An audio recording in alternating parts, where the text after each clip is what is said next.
Om Swastiastu. Perkenalkan, nama saya Putu Oktapurnami dari kelas 12 IPS 3, nomor absen 33. Saya akan memperkenalkan sebuah novel yang berjudul Laskar Pelangi. Yang pertama, saya akan menjelaskan identitas novel.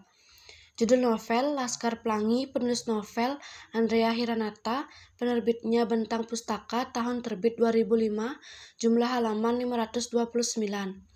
Kedua, sinopsis dari novel Laskar Pelangi. Cerita dari sebuah daerah di Belitung, yakni di SD Muhammadiyah. Saat itu menjadi saat yang menegangkan bagi anak-anak yang ingin bersekolah di SD Muhammadiyah. Kesembilan murid yakni Ikal, Lintang, Sahara, Akyong, Syahdan, Kucai, Borek, dan Trapani tengah gelisah lantaran SD Muhammadiyah akan ditutup jika murid yang bersekolah tidak genap menjadi 10. Mereka semua sangat cemas.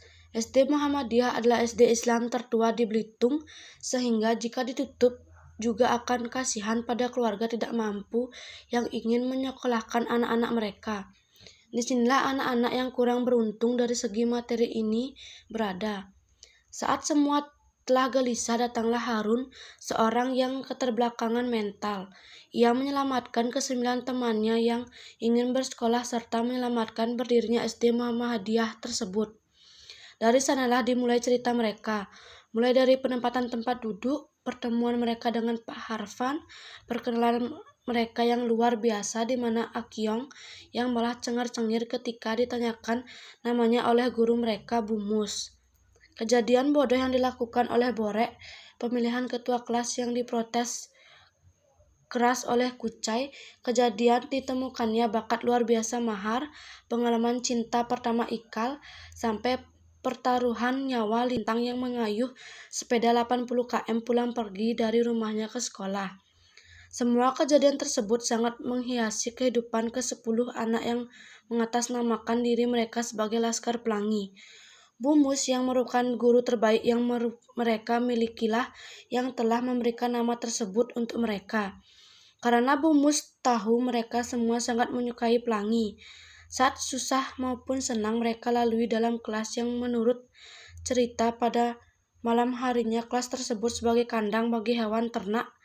Di SD Muhammadiyah itulah Ikal dan kawan-kawannya memiliki segudang kenangan yang menarik. Seperti saat kisah percintaan antara Ikal dan Aling.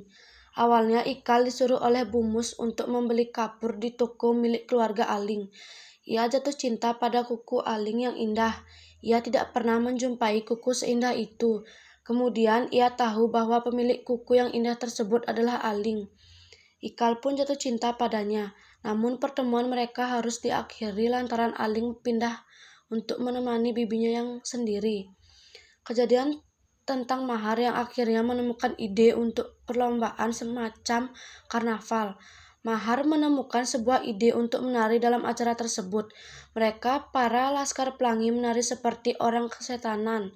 Hal tersebut dikarenakan kalung yang mereka kenakan dari buah yang langka dan hanya ada di Balitong, merupakan tanaman yang membuat seluruh badan gatal. Hasil mereka pun mencari layaknya orang yang tengah kesurupan. Namun berkat semua itu akhirnya SD Muhammadiyah dapat memenangkan perlombaan tersebut. Namun pada suatu ketika datanglah Flu, seorang anak yang kaya pindahan Ari SD PN. Ia masuk dalam kehidupan Laskar Pelangi sejak kedatangan Flu di SD Muhammadiyah tersebut yang membawa pengaruh buruk bagi teman-temannya, terutama Mahar yang duduk satu bangku dengan Flu. Sejak kedatangan anak tersebut, nilai Mahar seringkali jatuh dan jelek sehingga membuat Bu Mus, Mahar, dan kecewa. Hari-hari mereka selalu dihiasi dengan canda dan tawa maupun tangis. Namun, di balik semua keceriaan mereka, ada seorang murid yang bernama Lintang, yakni anggota Laskar Pelangi yang perjuangannya terhadap pendidikan perlu diacungi jempol. Ia rela menempuh jarak 80 km untuk pulang dan pergi dari rumahnya ke sekolah, agar ia bisa belajar. Ia tidak pernah mengeluh meski saat berjalan menuju sekolahnya, ia harus melewati sebuah danau yang terdapat buaya di dalamnya. Lintang merupakan murid yang sangat cerdas. Terbukti saat ia Ikal dan juga Sahara tengah berada pada sebuah perlombaan cerdas cermat. Ikal dapat menantang dan mengalahkan Drs Zulfikar, guru sekolah kaya PN yang berijazah dan terkenal, dengan jawabannya yang membuat ia memenangkan lomba cerdas cermat. Namun sayang, semua kisah indah Laskar Pelangi harus mengakhiri dengan perpisahan seorang Lintang yang sangat jenius tersebut. Lintang dan kawan-kawan membuktikan bahwa bukan karena fasilitas yang menunjang yang akhirnya dapat membuat seseorang sukses maupun pintar, namun kemauan dan kerja keraslah yang dapat mengabulkan setiap impian. Beberapa hari kemudian, setelah perlombaan tersebut, Lintang tidak masuk sekolah dan akhirnya kawan-kawan Lintang dan Bumus mendapatkan surat dari Lintang yang isinya Lintang tidak dapat melanjutkan sekolahnya kembali karena ayahnya meninggal dunia. Tentu saja hal tersebut menjadi sebuah kesedihan yang mendalam bagi anggota Laskar Pelangi.